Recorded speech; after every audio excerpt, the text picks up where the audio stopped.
cable live TV. Yeah, But, no wonder. This is awesome. So Mark Andreessen, an engineer at the University of Illinois Champaign-Urbana, was building the Mosaic browser, and he wanted to put images with text inside pages. So he built the image tag in HTML. He did it in such a way that you could load the images from any server. So third-party servers, you didn't have to host the image in order to show the image. It was brilliant, made the web a much better place. The very next year, Vince Cerf, the pioneer of TCP/IP, asked Lou Montulli, who was another developer at Netscape, if he could create some little way to persist a little bit of data on the client device so that they could reassociate you with past sessions on servers. So Lou Montulli created the HTTP cookie. And he did it in such a way so they would go out with every web request and it could be updated with every response. It was brilliant, they made the web a better place, but they unexpectedly made the web a terrible place as well, because in '95, a company by the name of NetGravity realized that if you were a popular image hosting service and you had images on 1,000 websites, all of the users who are viewing your images are sending you cookie data. So now you can monetize their traffic between sites by building and storing profiles on them on your server. And so now it's no longer just a matter of I can show 1,000 images to 1,000 people. NetGravity was then later iBlaster? I don't think NetGravity became iBlaster. Something, okay. There was DoubleClick as well that came up in Yeah. '96. DoubleClick eventually sold to Google for a little over $3 billion. Exactly. But in '95, NetGravity realized that they didn't just have to show random images to random users. They could show specific stuff to specific users based upon their activity on the sites that they controlled. And so that entire industry blew up in '95 as well when our CEO, Brendan Eich, the creator of JavaScript, who was also at Netscape, gave us JavaScript on the web, because now those scripts, they could do a lot more than just see what website you were on. They could infer how large your monitor is. They could infer economic status based upon your resolution of the screen. So if you have a wide screen, like mine at the house is 3440 by 1440. That's not a cheap monitor. And so they can infer what kind of things can we actually get this person to spend. We've even seen some users, actually we had a guy come in yesterday who said he was buying his plane ticket in Safari. It was about $2,300. He went to the same place in Brave where no tracking is capable, and the ticket was 10% less. How do you, I mean, look, Brave I understand now is a browser, right? You have a monetization model, 70-30, 70% goes to the consumer, subject to what you opt into and stuff like that, right? How do you distribute it? I mean, the browser business with Google Chrome and all the others is a heavy populated space, right? Do you have distribution partnerships with Samsung or with others, or how do you do that? We're starting to see that. So right now we're the default browser on the HTC One, the Exodus phone. So as this growing trend toward cryptography and especially the blockchain technology grows, Brave just happens to be one of the only browsers in the space that is actually deeply integrated with the blockchain. And so we're starting to see the same kind of community that's growing up around Bitcoin and Ethereum. They're starting to take notice of Brave as well. So right now we have about 5.5 million users, and that is growing rapidly. I think it was 5x over the last year.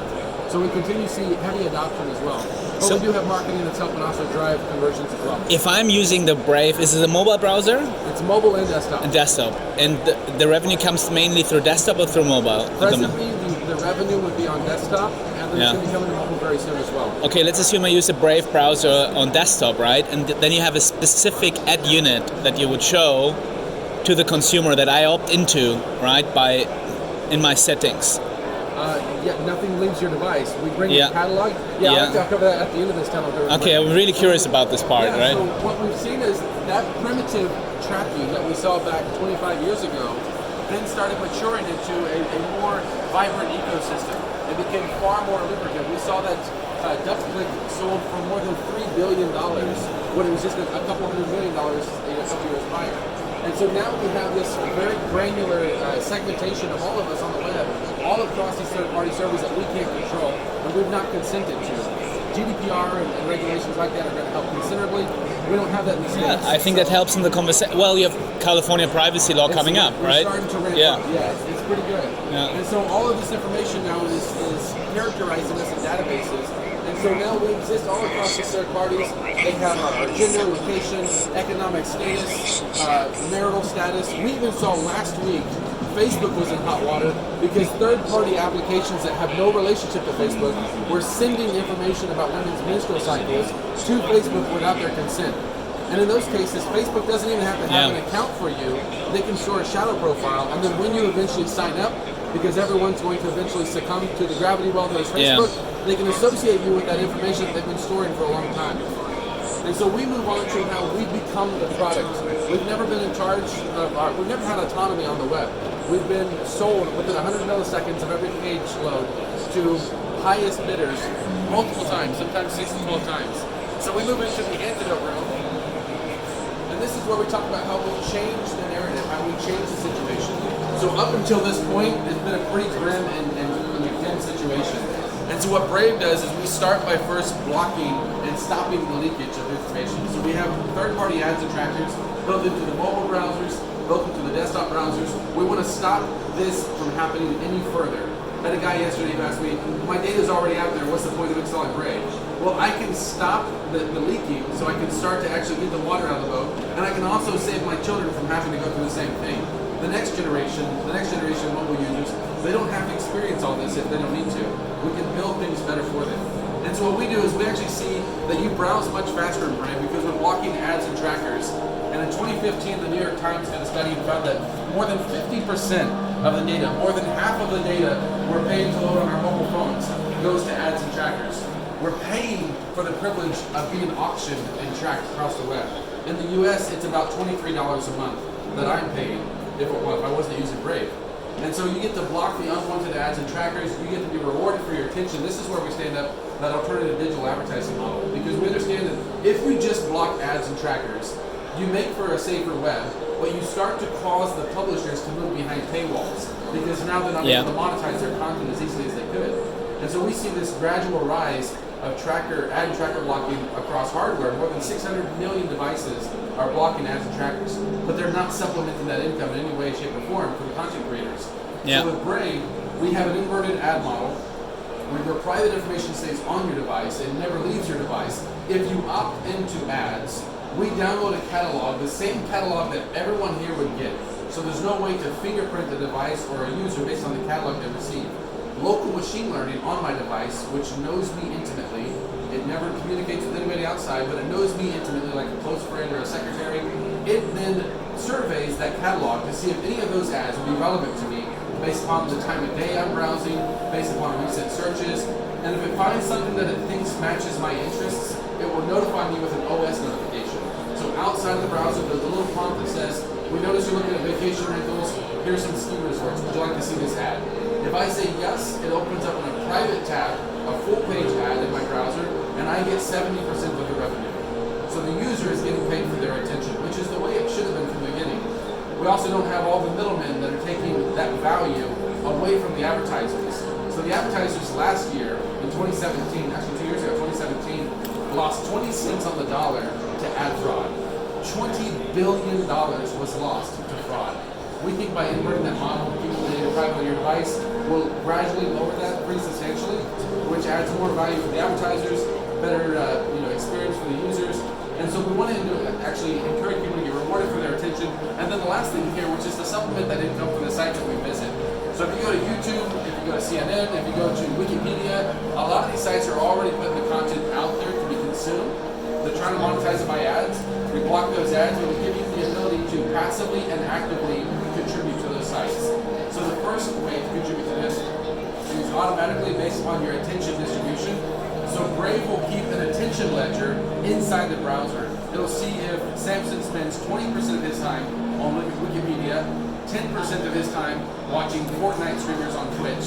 And at the very end of the month, I can allocate a fixed number of BAT, or basic attention tokens, to go out proportionally to the sites and the properties I visited. So again, if I spend 20% of my time on Wikipedia, 20% of my monthly contribution is going to go to Wikipedia. That's more than they've ever made off of me as an individual, even if they were to advertise to me. Because that click-through rate, the impressions, they're simply not going to get those types of returns. Especially the Twitch streamers, the YouTubers, they're going to be paid for the time that I spent watching their stream as well. That's something I personally like because I don't have to pay for a subscription model to a site. I'm paying for what I consume, only the data that I actually, the time I spend watching those properties. And so we think it's going to lead to a much better web, a more equitable space for content creators, better for the advertisers, better for everyone involved, and especially the users who finally get paid for their attention. But the condition is people are using your browser. The condition right now is you have to use Brave. Yeah. So this is that. I completely buy into this. Right. It's just the distribution of the Brave browser. That's. Well, we have to look at what can we control. We can't change the way Google works. We can't change the web as it is. There are trillions of pages out there with tracking scripts built into them. So what we can do is we can control the vessel that we're taking out into that space. So we can't change the ocean, but we can put you in a submarine, right? To protect you from the elements. And so with Brave, that's what we're doing, is we're controlling the vessel that you can take. It's across all platforms and devices, so it's on your tablets, it's on your desktop. You can download it from the Android store, from the Apple store. It's across all those, and it's going to continue to be there. We're going to be working towards feature parity across all those. So we have a similar experience between all of them. We just added sync capabilities between Android and desktop recently.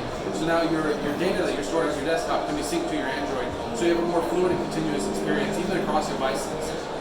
Is it only on Android right now, or also iOS? It's Android and iOS. Sync will be coming soon to iOS. Unfortunately, we can't preview features as easily on iOS because it's a more restricted environment.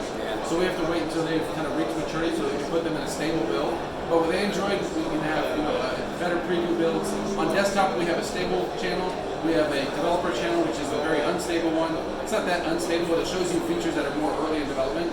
And we have a beta channel as well, which shows you slightly mature features who aren't quite ready for this. How many users are using the Brave browser at the moment? 5.5 million users right now. And predominantly in what geos? I'm sorry? Predominantly in what geos? So that is geographically. Yeah. I have to give that information later on for you. I'm not. But US company probably in the US, I suppose. Probably right? largely in the US. But because you see the amount of data reduction, we see it in other countries that have slower connections or spotty connections. Because now you can load content you otherwise wouldn't have been able to load, because 50% of your time trying to load the content is spent on ads and trackers. Yeah. So you get a lot better connectivity. Yeah, no, the value proposition is it really creates a better web experience about everything what you say. Yeah, we have 60% of our users are on mobile, which is where they see the highest gains because you gain usage. And we have actually, I think, did anyone not get one of these? No, not yet. This is a little information handouts. We have quite a few out here, so I'm happy to get some more. And because everybody went through that traumatizing terror tunnel right there, I can actually give you all free beanies as well. But we actually have more than 33,000 publishers who are already verified to instantly receive those contributions. You can contribute to any site, and if you contribute to a site that is not yet verified, your contribution sits frozen inside your wallet in the browser for 90 days. And they can verify and claim it. If they don't, it's released back to your wallet. You can give it to somebody else. How about the advertisers? I mean, they have to buy into this as well. Advertisers right now are getting free ad slots in Brave. So do you have the big one? Right now, so they work with Luke Maltz from our team. He's actually setting up accounts. We have about 500 or so. And we're just giving them free access right now. So as you use the developer build Brave, you'll notice that ads are popping up. Those advertisers hadn't had to pay a dime right now. So we're trying to show the feasibility of the model. Do you have a relationship with the content providers themselves as well? Not yet, because we're starting to make those relationships, but we've only launched the first ad model, which is the user-based ad model. So the content providers are not yet involved in the equation. Okay. Remember, these ads start outside of the browser, and then they open up in their own tabs. So pretty soon we're going to launch the publisher model, where publishers can opt their websites into the experience, and then that local machine learning module can inject from the client side an ad into the page based on your interests. And if you interact with that, the publisher in that scenario gets 70% of the revenue, and you, the user, get 15%. And those ads, do they follow certain criteria, or could be anything? They'll be selected based upon your interests. But I mean, in terms of dimensions or animation and stuff like that, or are you restricted there? So it should look fairly. We're going to be adaptive. Obviously, the history of advertising online, we have the 468 wide banners. We obviously want to be able to, I think, adapt to that scenario. But it's a little bit too early for that to be absolutely certain. And you'd have to talk to Google about the specifications of the publisher model and what to expect with that one. I would love to see the product now. Can you show it? Yeah, let's perfect. Yeah. We got 1, 2. Thomas, would you go through with us? Awesome. So you get a beanie as well. Are you terrified? Well, you should be. You've all been through the antidote room. So. Thank you so much, by the way. This is super interesting. And I'm educating my team now at the same time. Yeah. So we've got a couple more beanies. So I don't want to forget you two in the back.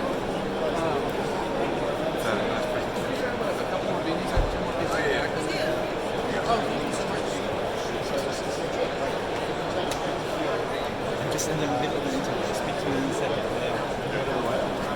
And then we'll move. Let's see. I might be able to grab one of these computers in just 1 second. I can show you the browser and how you interact with it. Thank you. Okay.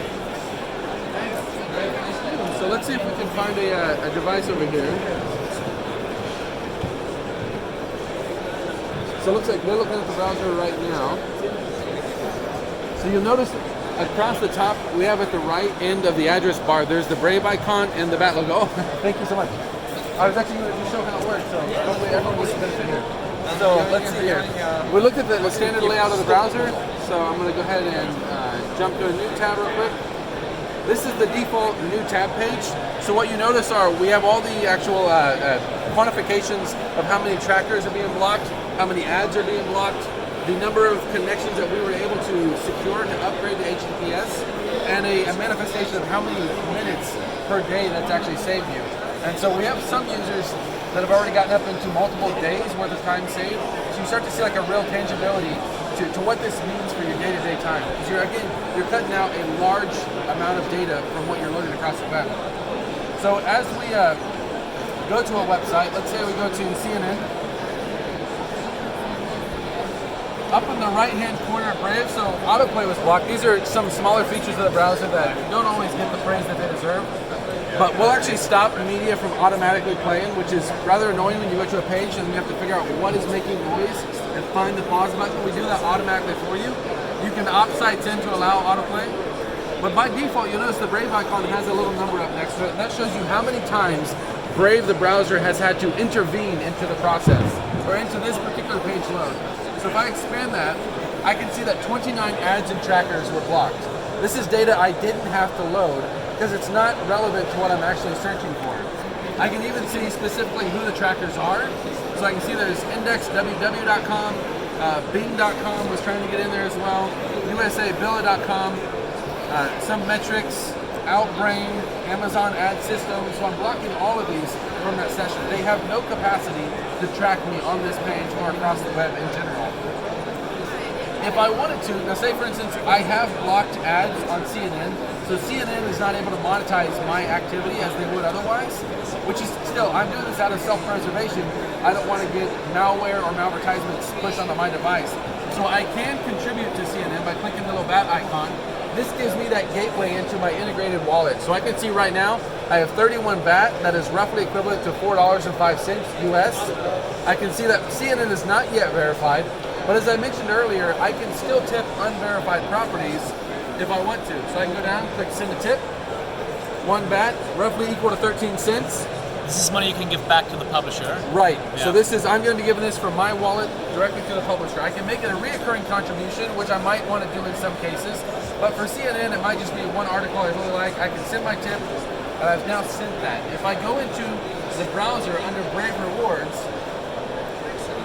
this is the dashboard to understand everything I'm doing with regards to rewards and advertising. So if I come down here, I can actually see that I've accepted a grant. So Brave will give you free tokens every month. We'll give you free tokens when you install the desktop browser and enable Brave Rewards as well. Because we don't actually think you should be spending out of pocket to test the feasibility of this model. We actually want to stake the users with tokens so they can see how it works. And I've done 9 BAT worth of one-time tips. So I can come down here. These are the sites that I'm going to be automatically contributing to. So that's that passive support model where I just use the browser. The browser maintains an attention ledger. It understands that I've spent 39% of my attention on YouTube, 10% on BAT growth, 8% on Phil DeFranco, and I may say, you know what, I don't want to support YouTube, so I'm going to exclude that from the list. So on March 26th, 30 BAT from my wallet will be automatically and anonymously sent to these content creators without me having to intervene into the process. I can, if I want to, curate it a little bit. I could say 51 agrees, I don't want to send to that, and I don't want to support CNN necessarily in this way. So I'm going to reduce that list and ultimately increase the amount of BAT that's going to go to each property that remains. Further down are the tips. These are my one-off contributions. So I can see that somebody created a 5 BAT recurring contribution to Philip. That's going to be happening every month. I can actually say I don't want to do recurring. I just want to have the one-off contributions to Philip. And of course, the site, the browser is smart enough to identify the types of sites there are. So CNN, there's not really a bunch of people contributing to CNN. It's more the corporation, the content, the communications news network or content news network. Blanking on what that means. But CNN itself, they're paying the authors to write that content. YouTube does not pay the YouTubers to put content on YouTube. So Brave is able to understand when you want to support the site and when you want to support the individual content creator. So for sites like YouTube or Reddit or Twitter, that content is produced by the inhabitants of that property, not by the property itself. So Brave wants to give you the ability to directly support those content creators, not the massive platform that they're on. How would they get notified? So the Brave publishers who are already verified, they can receive these contributions with very little friction. The other ones, they have 90 days to receive them, but Brave is reaching out in many cases, and we also see that users are also reaching out because a lot of the times it's a long tail of smaller sites. So it might be a blog or something like that, and I may want to tweet to the author to say, hey, I just gave you 5 BAT. Please go verify ownership of your domain so you can claim it. Is Reddit using your product at the moment, or is Reddit using your product at the moment? So Reddit doesn't have to opt in. Okay. Brave is able to do all of this without any direct involvement with the main properties themselves. With YouTube, we use OAuth. It's an open standard, so the users demonstrate ownership over a YouTube account, and so we can actually confirm that with the user themselves. So YouTube, Reddit, they have no participation whatsoever. I mean, it looks really amazing. Also, a great future of the web, in my view, because it really puts you back in control of your own web experience. Absolutely. The condition is obviously your distribution of the browser, right? How popular it becomes. That's the way I see the challenge. Like 5.5 million users. It's that's 2 years in. Yeah. And we've seen that spike. At the very end of last year, we were, I think, planning to hit 4.5 million, and we had exceeded that by 500,000. Because at the end of the day, we want to clearly, support the ecosystem, the marketer, the publisher or content provider, but coming from a user angle, right? It's definitely our goal to reduce the friction, that adoption-related friction. So we're on iOS, we're on Android, we're on the desktop, Mac OS, Linux, and Windows and Linux. And so we want to reduce the friction as much as possible. And our browser is based on the same code, the Chromium project, which is the foundation for Chrome as well. Chrome has got something like 65